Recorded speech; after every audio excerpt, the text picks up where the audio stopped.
Ladies and gentlemen, he is an MMA reporter in the scene and is a lead play-by-play analyst for Anthony Pettis' promotion. Please welcome Ben "The Bane" Davis. What's going on, brother? Great to be here. For sure. And, listen, we'll go straight into it. What made you get into MMA? Yeah, so it was 2017. One of my best friends at the time was like, "Hey, man, you got to come to this Buffalo Wild Wings." And up until that point, I had heard of names like Conor McGregor, Anderson Silva, but just had never really known much about it or looked into it. And went and watched it. The first event that I watched was John Jones versus Daniel Cormier 2. And if you remember that fight, it's Jones head kick in DC. Cormier goes down.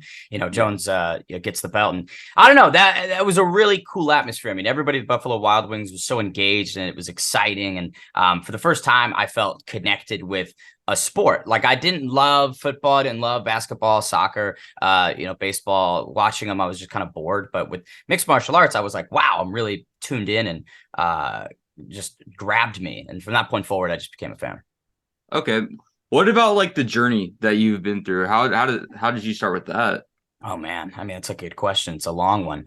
So I was an actor for a number of years when I was younger, and I did some Oh sports shit. broadcasting in high school. And then when I went to ASU, I just graduated last year. I Oh, did congrats. finance. So thank you. I appreciate it. I mean, hey, it's ASU. It's not the most challenging thing to graduate from. Okay. But no, I kind of sidelined every creative endeavor I had for business, and my mindset was security moving forward. But I just became really unhappy my junior year, and so then I pivoted and was like, okay, well, what else am I passionate about? And MMA was at the forefront, and I was like, how do I marry some of my skill sets with martial arts? And here we are doing play by play and all that. I mean, it's been a 3-year journey so far, and I'm not going to give you the ins and outs of those 700 and whatever odd days, but it's been a long journey. What's like the biggest lesson you learned throughout the journey? Don't stop. Just don't stop. I've had a number of setbacks. I've been fired from practically every media outlet that I worked for, and I was a media correspondent. Hmm. Some events that I was gearing up to do commentary for falling apart the day before because of COVID or whatever reason, hate online, people just giving me endless amounts of shit. But at the end of the day, don't stop. It's just pushing through all of it and constantly positioning and strategizing for opportunities and vertical growth. I'm not really a lateral guy. I don't like moving horizontal. I like going up. And the second I start paying attention to the bullshit around me, that's when I start going horizontal. Okay. No, that's fair enough. And I want to like because you were talking about UFC earlier. I want to like start getting into some of like just some of your UFC takes, right? I Sure. want to ask like how do you like the state of the UFC right now? Uh, God, I mean, that's a big question. You have to narrow it down a little bit. In what sense? Like the Well, roster or the business side of it, or like well, just I say a mix of both. Um, I think the roster is steadily declining in quality.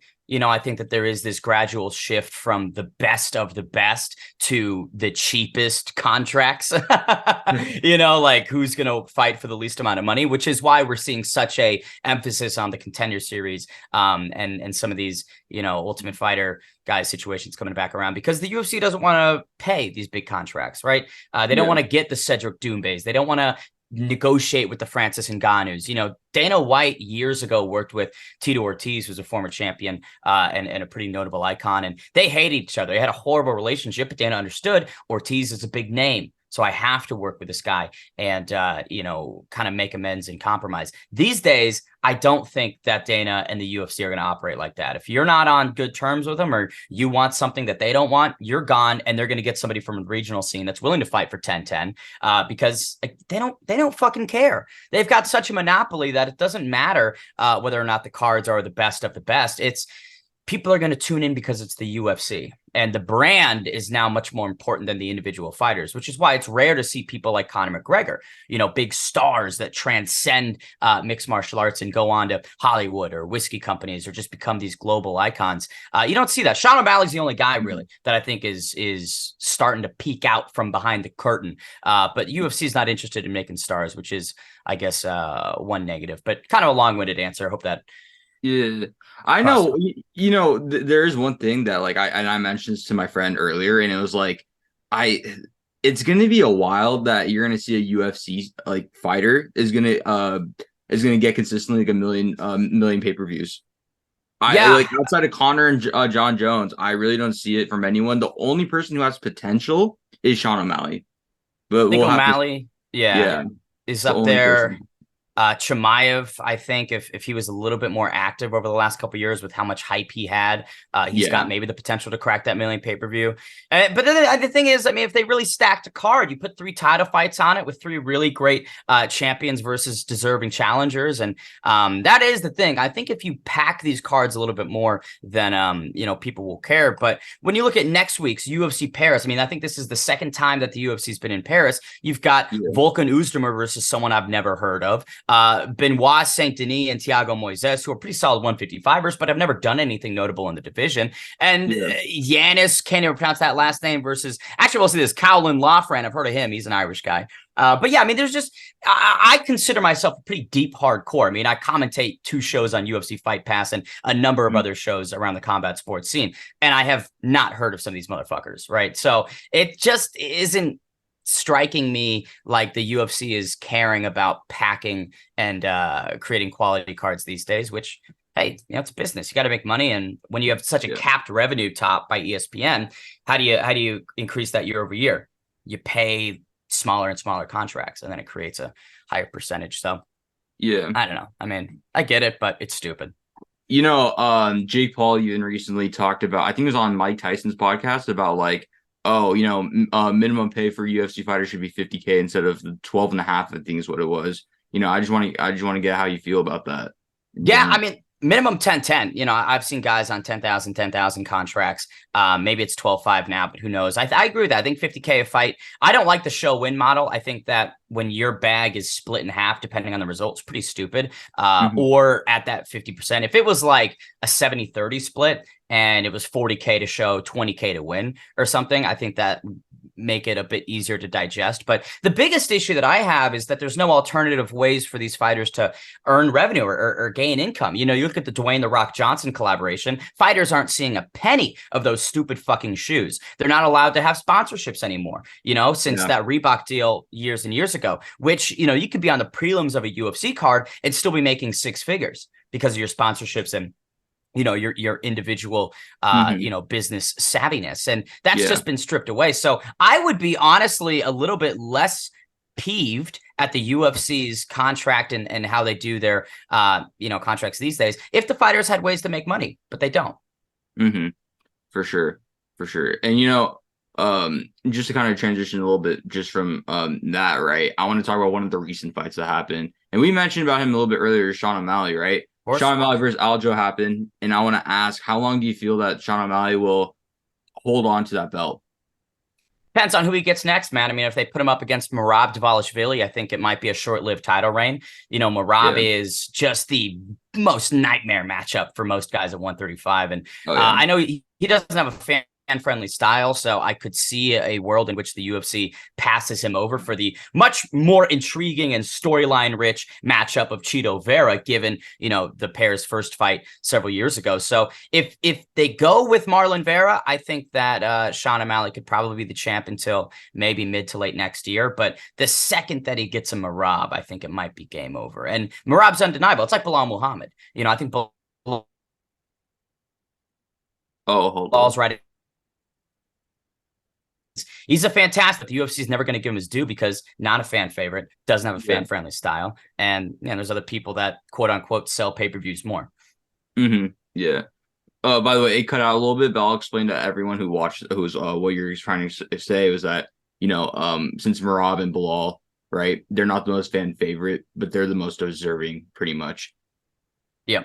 Yeah. If it was a meritocracy, and hopefully my internet's restored. If it was a Mhm. meritocracy, those guys would be getting shots a while ago. But it's not. It's business. Yeah. It's sports entertainment. It's kind of the WWE right now. So Yeah. I want to ask, like, because I've seen, because you're very dedicated to just MMA, UFC in general, right? I want to ask, like, who's your like UFC Mount Rushmore? it's a good question. I think my answer is always predicated by it depends on if you factor in PED usage or not. Because Okay. if using steroids and shit, if that's a non-starter, then guys like John Jones, even Anderson Silva, he popped at one point in time. Those Hmm. guys are eliminated. But if you don't care Sure. about PED usage, then I'd have to go with the regulars, man. John Jones, Demetrius Johnson. Yeah. Yeah, so it'd probably go Jones, Demetrius Johnson, Silva, and then I'm gonna slide in Jose Aldo above Habib. Just because I know it's unpopular, but the guy had so much success late in his career, down at 135. In my opinion, should have fought for the title over TJ Dillashaw. And in the event that Aldo fought Aljamain Sterling that night instead of Dillashaw, I think that Aldo could have beaten Aljo and become the bantamweight champ, which, you know, coulda, woulda, shoulda. But I don't know. Yeah. As much as I like Habib and as dominant as he was, his record was infinitely padded. The defenses he had at that many and against guys who have been beaten again by Charles Oliveira that would probably get stomped by Islam Makhachev. So I'm like, your reign wasn't all that impressive either, you know? Yeah. So sure, 29-0, that's all well and good, but man, you know, if only you stuck around a little bit longer, then I would have For sure. put you easily in that top 5. But I agree with that. I agree with that. I want to put some names in there, see if it changes your mind, right? Because Sure. you had John Jones, Anderson, and then DJ. it was DJ, and then Aldo, right? GSP. Oh yeah, I forgot about GSP. Slide him just above. We'll put him second. We'll put GSP second. Okay, so it's what? Jones, GSP, Silva, and then DJ. DJ. Yep. Okay. Aldo. Okay. Connor. McGregor? Yeah. Not in like It's a pound just- for pound skill. I mean, he's or just accomplishments. influential. The thing is, just Sure. he's influential like that. Yeah. That's fine. I mean, that's a separate conversation. Okay. Okay. You know, so you separate- I wouldn't, you know, he would not be in the Mount Rushmore. I would say most influential mixed martial artist of all time, easily, without question. He is Okay. at that top spot, but it's just a different conversation. Okay, that's fair. That's fair. And I'll mention one more because I've heard him in some. Sure. He's unpopular, but I've heard him in some other UFC Mount Rushmores. Daniel Cormier. I mean, DC's accomplishments are great, and he is probably one of the best personalities in the sport and a solid color commentator. But again, there's a couple asterisks around his victories, sometimes being gifted a belt in lieu of John Jones popping and being removed or whatever reason. You know what I mean? So I don't know. I mean, I wouldn't put him in the Mount Rushmore. Would I say top 3? Top 5 greatest light heavyweights of all time? Definitely. Okay, that's fair. That's fair enough. That's I can get behind that. All right, and then I want to say, what about your definitive like UFC GOAT? Who someone you think is the greatest of all time in the UFC? It's very difficult to say anyone other than John Jones, especially with what he did to Cyril Gane earlier this year. I mean, years on the shelf, coming in and just steamrolling a guy that people were so excited about and had so much hype, and he chokes him out in 2 minutes. I mean, it's fucking unbelievable. You just don't see that at that level. So I would say greatest of all time. It has to be John Jones. But I mean, right on the tails are guys like GSP and DJ. For sure, dude. I remember watching it. This is back in March, the John Jones and Cyril Gane fight. Yeah, I was watching. I'm like, all right, let's see how Cyril Gane like matches up. We'll go decision. I'm like, first round and within 2 minutes. I'm like, what the fuck did I watch? I was telling my friend, I'm like, this isn't supposed to be that quick. Yeah. It was not supposed to be that quick. So I was like, yeah, it's gonna be interesting though to see how Cyril Gane bounces back from what is it called, from his loss against John Jones. I mean, Sergey Spivak is another really exceptional grappler, and I think that maybe the fans and the atmosphere of Paris, Cyril's hometown, it's a home game for him. So maybe that'll really motivate him to do better with the grappling sequences. But I see Spivak finishing him probably for a second round. Oh, Spivak finish? Okay, and that's fair, to be honest. I can see either or, to be fair. When you get out grappled by Francis Ngannou on one wheel, and then you get blown through by John Jones in 2 minutes, and then you're facing another grappler, I'm like, listen, historically, you have struggled with this immensely. Why would I pick you in this situation? You haven't shown any development. You haven't shown that you're getting better at this. In fact, you've shown that you're getting fucking worse at grappling. So I'm sorry, but I got to go with Sergey Spivak. Hopefully I'm wrong. Hopefully Cyril can get the hand raised in the hometown, but just don't see it. Yeah. Okay, then. That's fair. Do you, what is it? And do you think that, like, sorry, I'm kind of like bounced around a little bit, right? Because this just popped in my head because the whole Conor McGregor thing, right? Do you think you'll ever fight again? I think that he needs to go through the proper testing with USADA and the 6 months of random sampling, and I just don't see him doing that. So maybe the UFC can get some ridiculous loophole and the Chandler fight can transpire, or maybe somebody else in the top of the lightweight division. But I don't know. I mean, I am not putting a lot of eggs in the basket. I'm hearing from the Rumorville this week that it's official UFC 296, Chandler versus Connor at T-Mobile in Vegas. But until I see the UFC or somebody actually credible talking about it, I'm just not paying attention to it, because we've seen this so many times with Connor, and I'm like, nah. Dude, I saw it through, I think it was Fred. Like, I saw Fred Talks Fighting announce it, and I was like, I like Fred. He's an influencer boxing. I like Fred. He's an influencer boxing guy.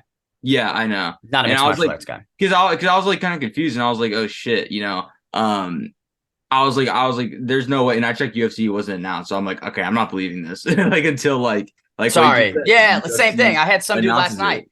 Exactly. Somebody last night was like, oh, I've got this, source, and they've been right 5 out of 6 times. And I'm like, dude, respectfully, I don't know you. I've not seen you credited on anything in terms of fight breaking. So again, respectfully, I'm going to stay skeptical. Hope you're right. That's awesome if your source is correct, but kudos, buddy.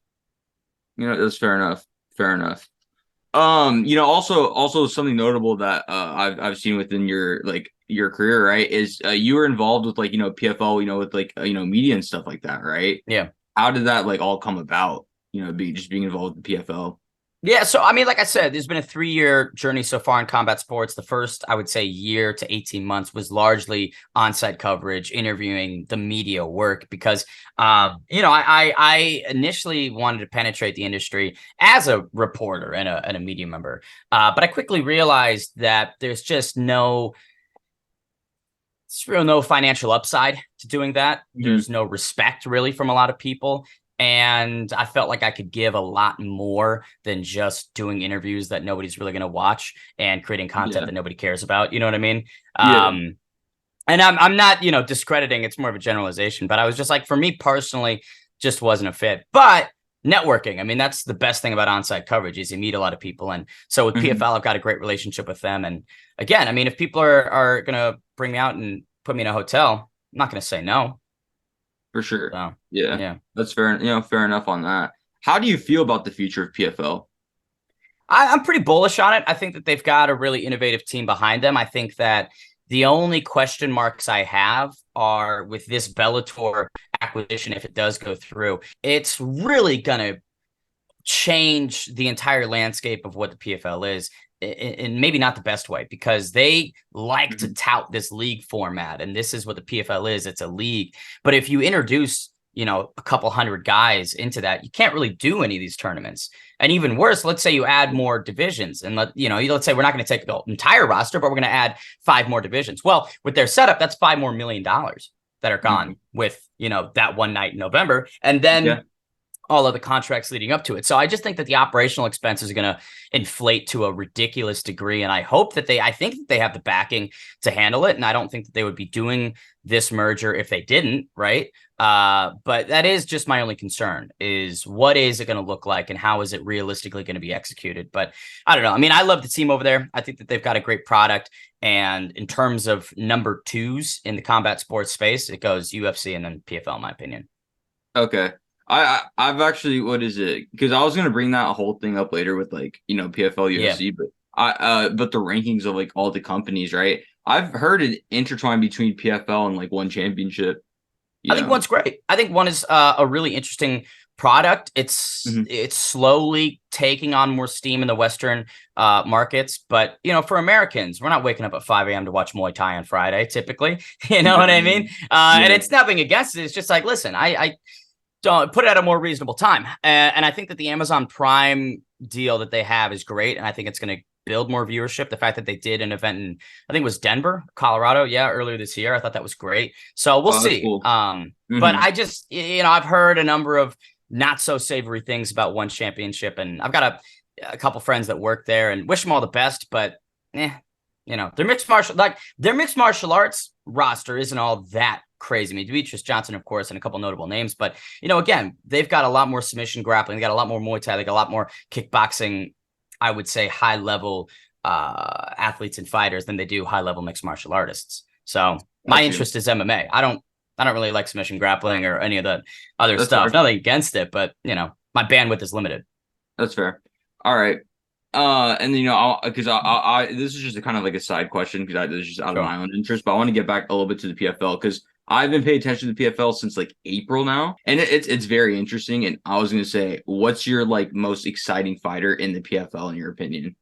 Man, that's a good question. I think, especially heading into the finals in November in Washington, D.C., the guy that has to have all the eyes on him is Impa Kasanganay. Now, he was released from the UFC in 2021. Obviously, that Joaquin Buckley spinning, back kick knockout went incredibly viral, much to the Hmm. expense of Impa. But he has rebuilt himself over the last couple of years, and now he's on the precipice of winning $1 million in a pretty competitive fight against Josh Silvera, who competed last year for the $1 million and lost to Amari Akhmedov, one of his teammates at ATT. So I think that's a really intriguing light heavyweight $1 million final. And with Impa's story, it's really difficult not to root for him. But there's a lot of instances like that. And that's, again, one of the reasons why I like the PFL is you get these organic storylines. And as a play-by-play, my whole job is to analyze and weave narratives. You know what I'm saying? And so with how the PFL just generates some like nobody's business, it definitely is attractive in that regard. All right, fair enough. What is it? If I could share one of my fighters, right? If I think personally to me, who's caught my Yeah. eye in the last few months, Brendan Ferreira. Yeah, dude, Hennon's I mean, Dude, his nickname is the problem, I'm pretty sure. And dude, that guy is one. yeah. Dude, Brendan Ferreira is crazy. He's sick, dude. When I saw him being 6'8", first off, and then second off, just do a backflip after a fight, I'm like, what?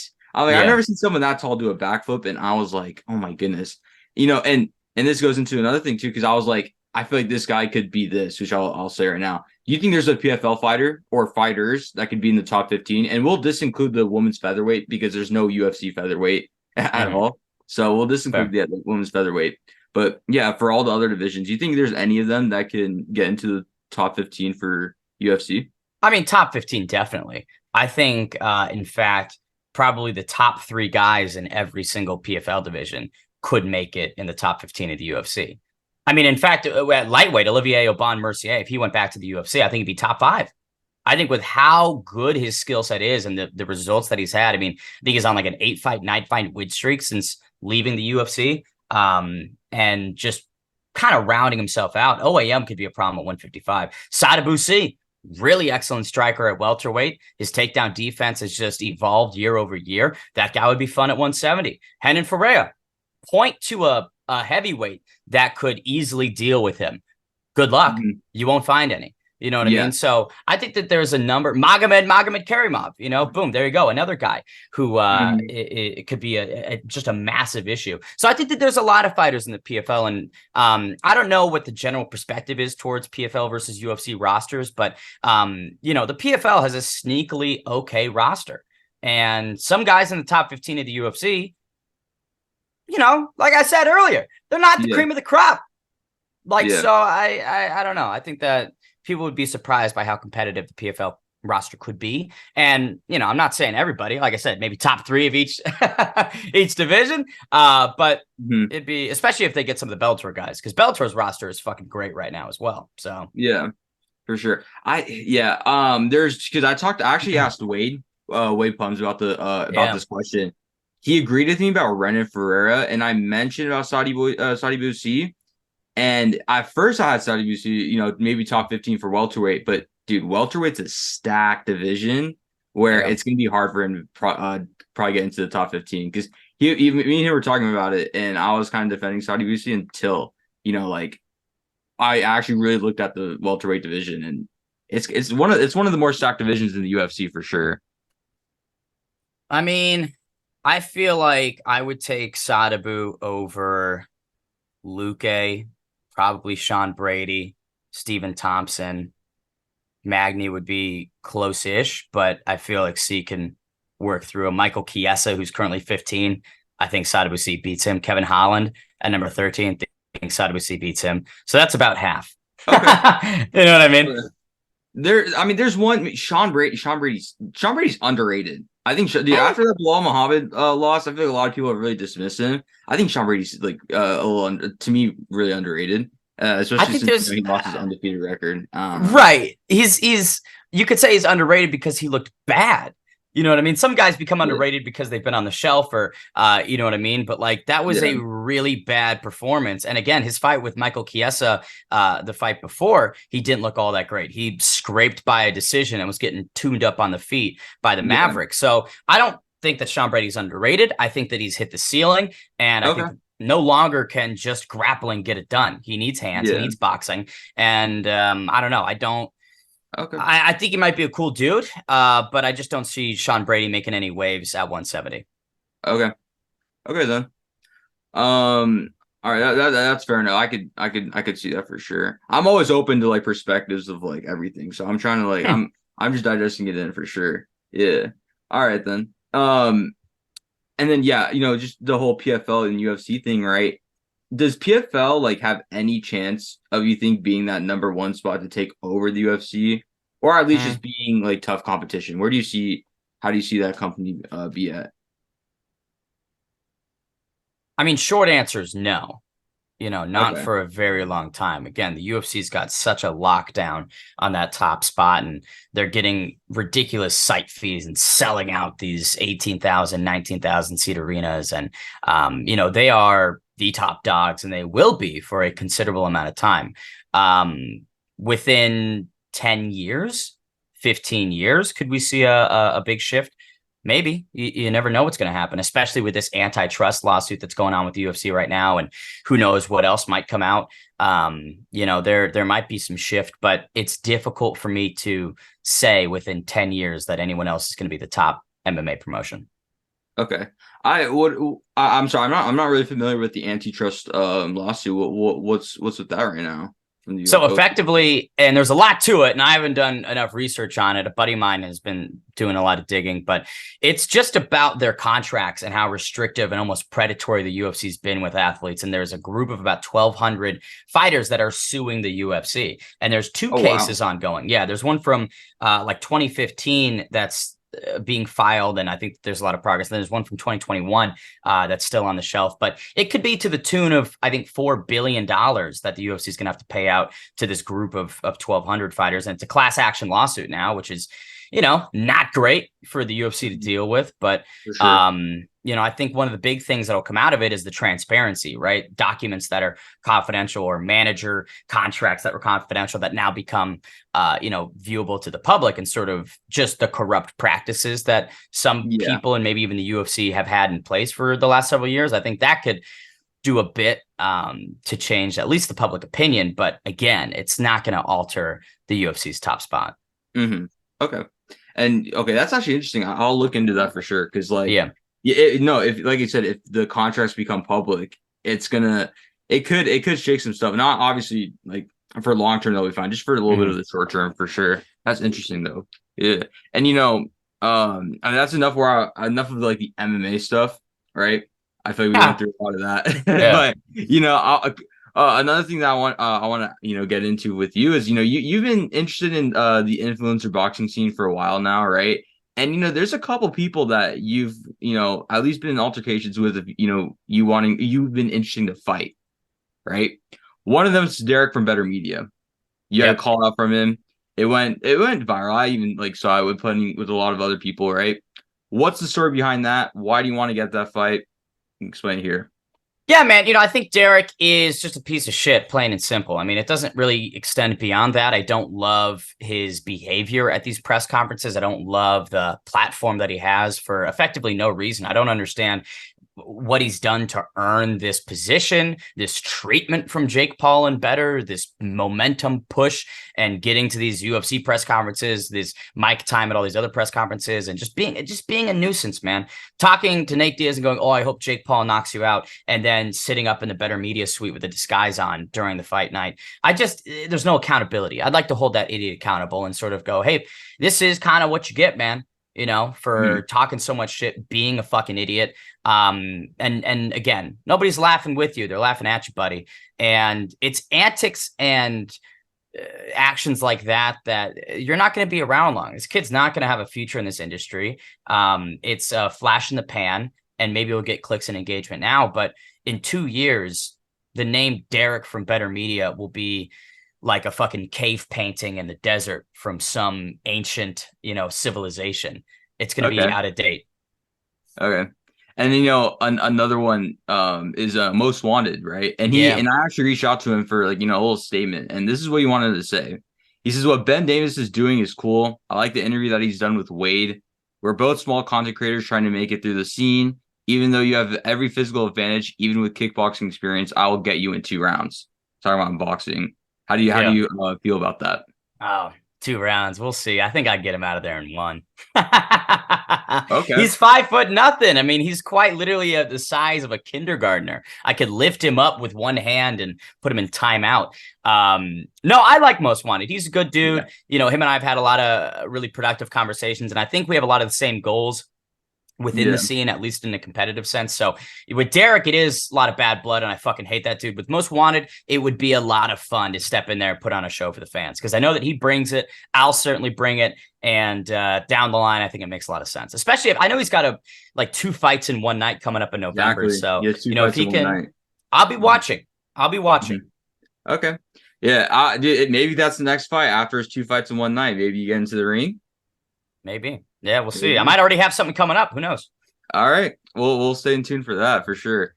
And just the overall like influencer boxing scene, right? How do you feel about the future of it?